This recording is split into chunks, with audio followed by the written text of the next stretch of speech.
if the theme is compelling enough to want to write about it, I am absolutely certain that you have, and we all have, enough to say to fill verses and verses of a song.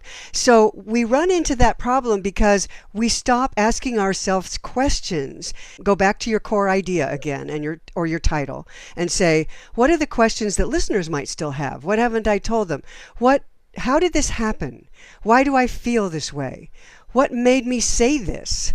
What do I still need to say? What do I hope or fear will happen next?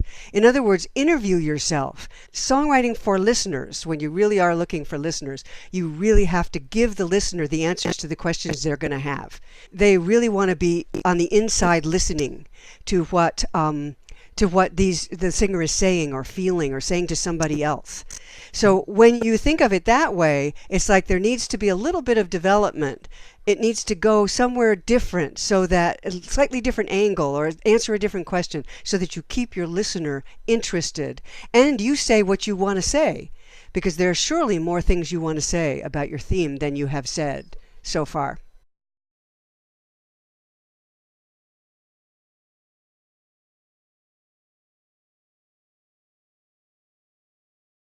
The reason we can repeat choruses in these songs, it took me a long time to ask that question. How come we can get away with repeating the same section 3 or 4 or 5 times in a song? That's the chorus section.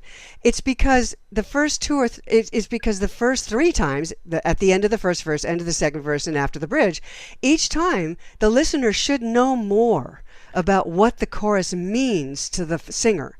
What's the emotional content? Why is the singer saying this in the chorus?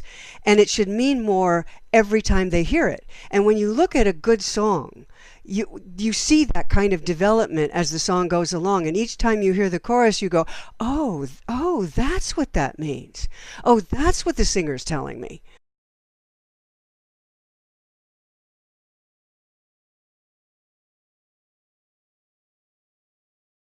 One thing that happens when we're writing lyrics without a melody of any kind, when we're writing lyrics on the page, is what I call it, writing lyrics on the page. What happens is we end up writing lyrics that sound like Hallmark cards. Da da da da da da da da da da da da da da da da da. That's because we embedded those simple rhythms and rhyming patterns when we were very small. And those are embedded back in our lizard brain. I mean, we aren't even conscious of it, and we have those things embedded. And that's the first thing that comes out. It was for me too when I wrote lyrics on the page. So I realized that what you could do is take any one of those any song that you like that's in the genre that you're interested in writing in, okay? And you could write a new lyric to that melody. Then you go to your co-writer and you don't tell them what you used as your ghost song, yeah? I call it the ghost song, because when you're finished, it's gone.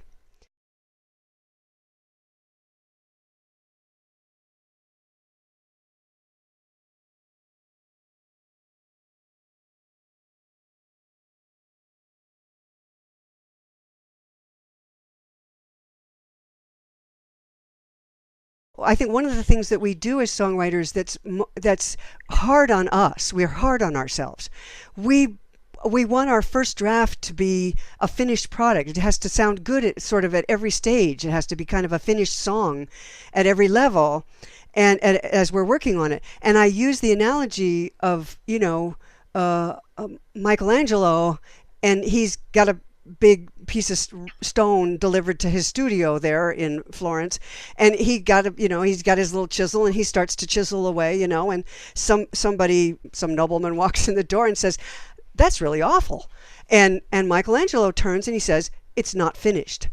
We never give ourselves, rarely do we give ourselves permission to be not finished, and that's what a first draft is. It's not finished, and it may have 10 magnificent ideas in it, but we have to pull them all apart and then start chiseling down to see the shape of what our inspiration has given us. So our inspiration really gives us the raw stone, and then as we chisel, we begin to see the shape of the stone, and we discard the other parts to use in other songs.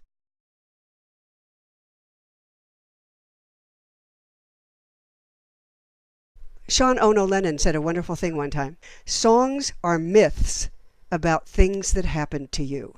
You have to go for what's at the heart of it, that's universal, that we have all felt. Yeah. And you are writing autobiographically, but you drop the autobiographical details and you say the thing that we all feel in a way we can all feel it. So it's always that. Songcraft is there at the service of the emotion and the theme.